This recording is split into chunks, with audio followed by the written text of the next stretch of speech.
हमारे देशिक चैनल नमो खबर इंडिया में आपका एक बार फिर से स्वागत है। खबर शुरू करूंगी लेकिन उससे पहले आप हमारे देशिक चैनल नमो खबर इंडिया को अभी सब्सक्राइब करें और बेल आइकन को भी जरूर प्रेस करें। आज हम बात करेंगे भारत और चीन की। जी हाँ, चीन को अब ये मान लेना चाहिए कि हर हाल में भारत चीन से शक्तिशाली है और चीन की हर चुनौती का भारत जमकर सामना कर सकता है, वो भी अकेले अपने दम पर।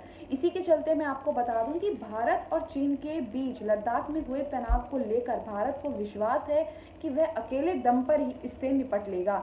इस मुद्दे पर भारत ने जो कड़ा रुख अपनाया है उससे चीन भी हैरान है। भारत ने इसके समाधान के लिए तब तक अमेरिका समेत दूसरे देशों की मदद लेने से इनकार कर दिया है जब तक स्थिति गंभीर ना हो जाए। चीन के साथ पूर्वी लद्दाख पर सीमा विवाद के बाद भले ही पूरी दुनिया, खासकर अमेरिका, भारत के साथ हो, भारत अकेले दम पर ही चीन को चुनौती देने का विश्वास रखता है। यूरोप के एक थिंक टैंक का दावा है कि अमेरिका ने भारत को पेचिंग के खिलाफ क्वाड का गठन करने का मौका भी दिया, लेकिन भारत ने दिखाया है कि वह खुद ही चीन के सामने किसी भी मुद्दे पर मजबूती से खड़ा हो सकता है। जून में चीन और भारत की सेनाओं के बीच हुई हिंसक झड़प के बाद से दोनों देशों के बीच कई वार्ताएं हुई हैं और पूरी तरह से ना सही, कुछ हद तक सीमा पर स्थिति सामान्य भी हुई है। European foundation for south Asian studies यानी कि EFSAS ने कहा है कि पैंगोंग त्सो पर सेना पीछे करने के शुरुआती चरण में चीनी फिंगर 4 से फिंगर 5 पर गए, लेकिन पहाड़ी के किनारे तैनाती जारी रखी। भारत इस बात पर जोर दे रहा है कि चीन फिंगर 5 से हटकर वापस फिंगर 8 पर जाए। वहीं चीन के प्रतिनिधि भारत से मांग कर रहे हैं कि वह फॉरवर्ड इलाकों से हटे, लेकिन भारत ने तब तक हटने से इनकार कर दिया है जब तक चीन पूरी तरह से पीछे नहीं चला जाता है।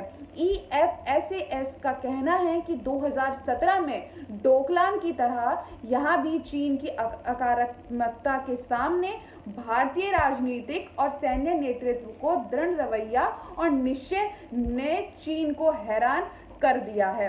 भारतीय रक्षा मंत्रालय की एक रिपोर्ट के हवाले से EFSAS ने कहा है, दोनों पक्षों को मान्य हो ऐसे नतीजों पर पहुंचने के लिए सैन्य और कूटनीतिक स्तर पर बातचीत जारी है, लेकिन फिलहाल यथास्थिति कुछ वक्त तक बनी रहेगी। इसका मतलब है कि सर्दी आने पर और मौसम होगी और मौसम के बावजूद इतनी ऊंचाई पर दोनों देश अपने रुख पर कायम रहेंगे।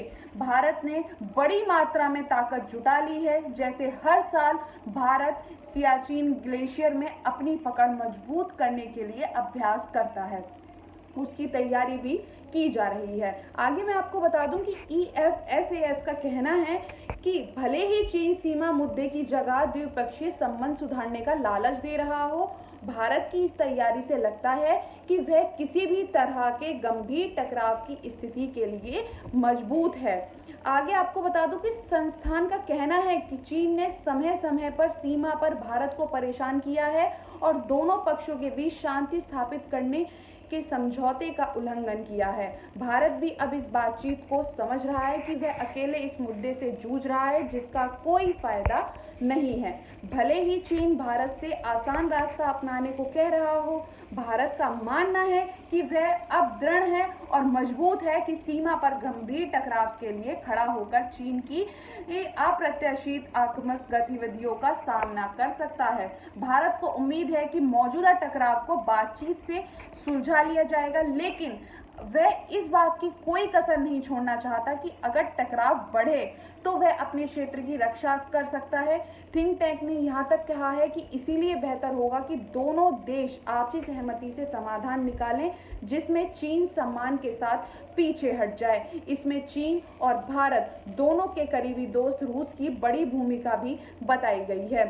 इस पूरे मामले में चीन के खिलाफ भारत को अपने साथ लेने की अमेरिका की कोशिश पर EFSAS ने यह भी कहा कि जुलाई की शुरुआत में व्हाइट हाउस के chief of staff mark meadows ने कहा था कि अमेरिका और भारत और चीन के बीच विवाद में मजबूती से खड़ा रहेगा और आरोप लगाया था कि चीन के आसपास कोई भी उसकी आक्रामकता से बचा नहीं है। अमेरिका की मदद की पेशकश के बावजूद भारत ने ये फैसला किया है कि वह अमेरिका या किसी दूसरे देश की मदद तब तक नहीं लेगा जब तक हालात इतने गंभीर ना हो जाएं। क्वाड देशों जापान, अमेरिका और ऑस्ट्रेलिया के साथ फिलहाल भारत चीन के खिलाफ कोई फ्रंट बनाने की और कोई फ्रंट बनाने की ओर नहीं कदम बढ़ा रहा है। EFSAS ने भारत के विदेश मंत्री के हवाले से लिखा है, गठबंधन नहीं करना एक खास वक्त और भूगोलीय राजनीति के संदर्भ में इस्तेमाल किया जाने वाला टर्म था। इसका एक पहलू स्वतंत्रता थी जो हमारे लिए आज भी वाजिब है। हम कभी किसी बड़े गठबंधन का हिस्सा नहीं थे और कभी होंगे भी नहीं। EFSAS का कहना है कि अमेरिका को भारत के साथ खड़े रहने के आम आश्वासन से आगे बढ़कर ये साफ करना होगा कि वह चीन के खिलाफ साथ देने को भारत को मनाने के लिए क्या ऑफर दे सकता है। इसी के चलते अब मैं आपसे विदा लेना चाहूंगी। सतर्क रहिए, सावधान रहिए और अपना ख्याल रखिए। जय हिंद, जय भारत।